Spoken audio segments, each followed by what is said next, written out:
Hello, everyone, and welcome to episode 3 of Sports Talk with Kris P. Today, I'm going to be doing the Eastern Conference standings predictions in the NBA, of course, for the 2020 NBA season. So, you know the drill from my last video that you can check out where I did the Western Conference standings predictions. I go from 15 to 1, worst to best, and just kind of give my reasoning for each pick. At the number 15 spot in the East, I have the Charlotte Hornets. This pick is almost too easy. They lost Kemba, replace him with Terry Rozier. Terry Rozier is someone I can see putting up good stats, but not getting his team many wins. I am a fan of Malik Monk, and I do like that dynamic frontcourt of Miles Bridges and PJ Washington. However, this team is still not very good. In the 14 spot, I have the Cleveland Cavaliers. They were in the 14th spot last year as well. They have Kevin Love now on his new deal. He should be healthy, ready to go, and contribute. I do like him. I do think that Garland and Sexton are going to need some time to get acclimated to playing with each other in that backcourt. They're both used to running things. It's going to take some time for them to get some chemistry going. I think they'll start the year off with some struggles, even if Kevin Love is consistent for the team. For this reason, I have them finishing the second worst record in the East, right where they were last year. They had 19 wins last year. In the 13th seed, I have the Washington Wizards. This is a team that is going to have John Wall play for them this season, even if it's not the entire season, and has guaranteed production from Bradley Beal and Rui Hachimura, their rookie who's playing really well in his FIBA games for Japan.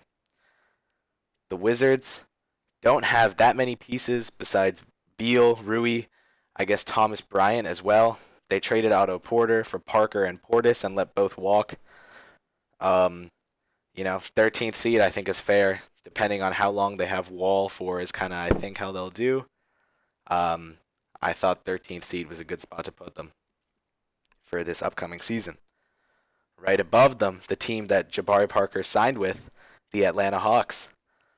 I have them in the 12th seed this year, as they were last year.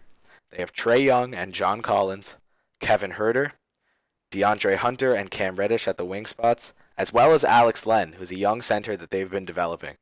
This is a team I think can get some wins, be the 12th seed again, but have an improved team and hope to make the playoffs not in the 2020 season, but in the 2021 season.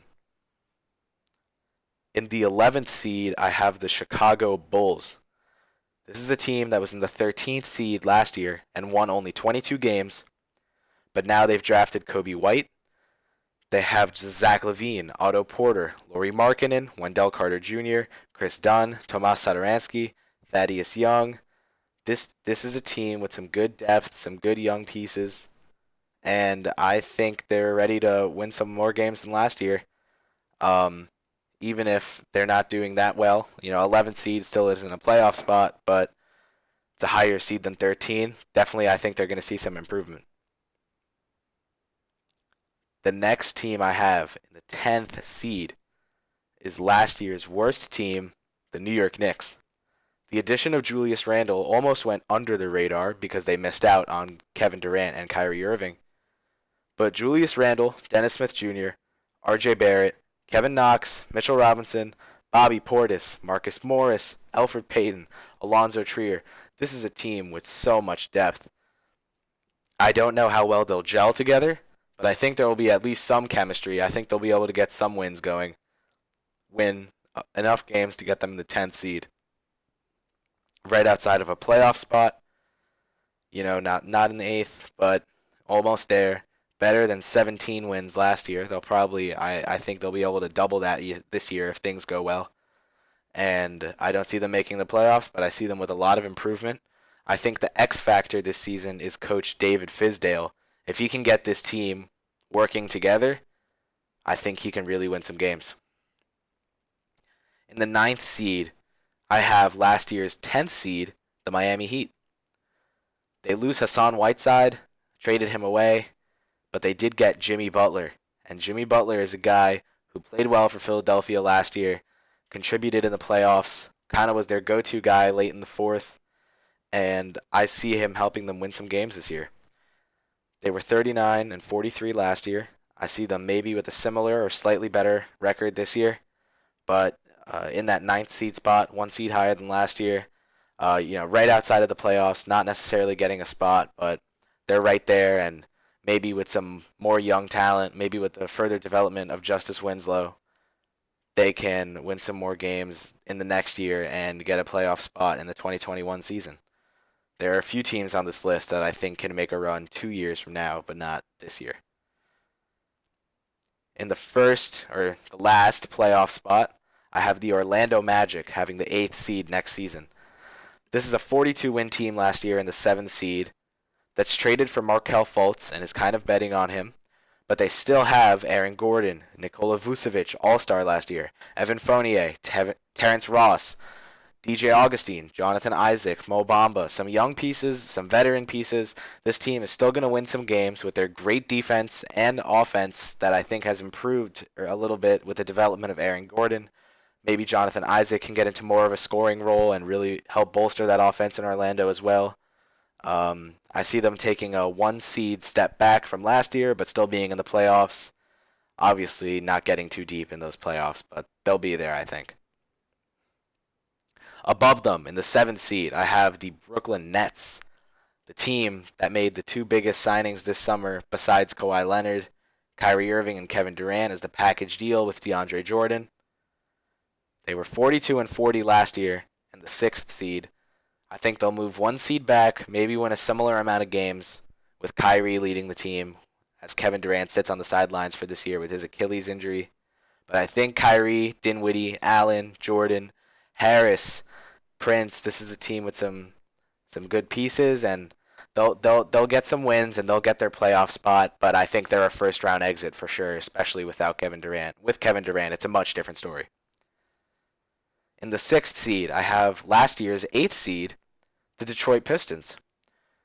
Blake Griffin and Andre Drummond headline this team, but with the addition of Derrick Rose, who's a better starting point guard than Reggie Jackson, and the addition through the draft of Sekou Doumbouya, who's a young French player who I think is going to be good on the scoring side of the ball, as well as with his length on the defensive end.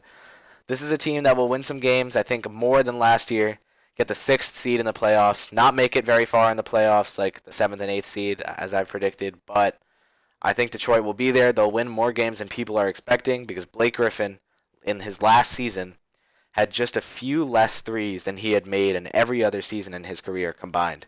This is a guy who's getting his game fixed and evolved to the modern big man game.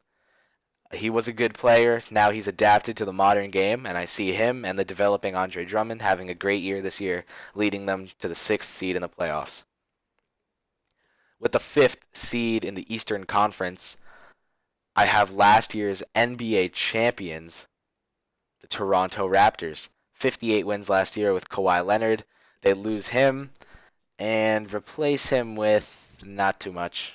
Rondé Hollis Jefferson. Not many big signings there. They did sign some wing depth, but not enough to replace Kawhi, obviously. Quite difficult to replace a player of that caliber just like that. They did win a good amount of games last year when Kawhi sat out for load management. I think they'll be able to replicate that this year. They'll take a few seeds step back from 2 to 5, but I see them still in the playoffs, potentially winning their first round matchup. Above them in the 4th seed, I have last year's 4th seed, the Boston Celtics. I think in the Brad Stevens system, going from Kyrie to Kemba is an upgrade. Going from Horford to Cantor is a massive, massive downgrade. But I think Brad Stevens' system, Tatum becoming a young star, and Jaylen Brown playing in these FIBA games with Tatum and Kemba and Marcus Smart, learning his game a little more. I think this is a team that will still win a good amount of games next year. Even if I'm not the biggest Enes Kanter fan, I think he'll contribute. Kemba will be great next year, and Tatum will have a great year as well. I see them being the 4th seed in the East, and potentially, maybe it's kind of split between Boston and Toronto in that first round. Will the playoff experience of the Raptors win, or just the talent of the Celtics? In the 3rd seed, I have the Indiana Pacers. last year's 5th seed. This year they'll have a healthy Victor Oladipo. They'll have Malcolm Brogdon, who they signed in free agency away from the Milwaukee Bucks. They'll have Domantas Sabonis and Miles Turner, as well as Jeremy Lamb as some added depth. This is a team I like. I think a healthy Vic and Turner leading the team with Brogdon at point and Sabonis as well, who's a guy I like. I saw the Pacers play at Madison Square Garden last year, and Turner was injured. So Sabonis started at center, and he had a killer game. I'm a fan of his. I like what this team has to bring. I see them winning a lot of games and being the 3rd seed in the East this year. Above them in the 2nd seed, I have last year's 1st seed, headlined by the most current league MVP, Giannis Antetokounmpo, the Milwaukee Bucks. They lost Malcolm Brogdon. They still have Giannis. He's still developing. They retained Chris Middleton and Brook Lopez. This is a team that will still win some games, even if they're 1 seed lower. Giannis will have another great year. I think he and Curry will be the 2 biggest candidates in the MVP race. And I think this team is going to have a lot of success. I definitely see them winning their 1st round matchup, which I predict will be against Brooklyn. Their 2nd round matchup depends on who wins the other games, but they have a chance to make a good playoff run, headlined by Giannis, the Greek Freak, as well as his supporting cast. In the number 1 seed in the Eastern Conference, I have the Philadelphia 76ers. The 3rd seed last year with 51 wins. They have Ben Simmons at point guard, who's really, really only getting better. He seems to be improving his jump shot. B-ball breakdown, shout out Coach Nick, did a great video on the videos that were released of Ben Simmons shooting in an open gym workout. Josh Richardson, a great acquisition, as well as Al Horford. They kind of gave up Jimmy Butler to get those 2 guys, but I think that works for them. Horford and Richardson, let them have one of the tallest, or the tallest lineup, starting 5 in the whole NBA. Between Simmons, Richardson, Harris, Embiid, and Horford, or rather Horford and Embiid, that is a tall team. That is a lengthy team. They are going to be a problem. They are going to win the most games in the East, and I think they'll make it to the NBA Finals this year against the Los Angeles Clippers. That's my finals prediction, is Clippers versus Sixers. A lot of red, white, and blue. And I have the Clippers winning with Kawhi Leonard as finals MVP. There's my prediction, just to put it out there. Just as kind of a quick recap, I'll go from 1 to 15 now quickly. I have Philadelphia, Milwaukee, Indiana, Boston, Toronto, Detroit, Brooklyn, and Orlando to finish out the playoff teams. Then Miami, the Knicks, the Bulls, and the Hawks. And the bottom 3 is Washington, Cleveland, and Charlotte.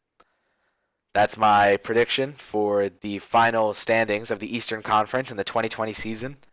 Comment below what you think, what your finals prediction is, who you think will win the finals or finals MVP. Whether you agree or disagree with my standings predictions. Let me know in the comments down below. I like hearing from you guys, and thank you for watching. I'll see you next time.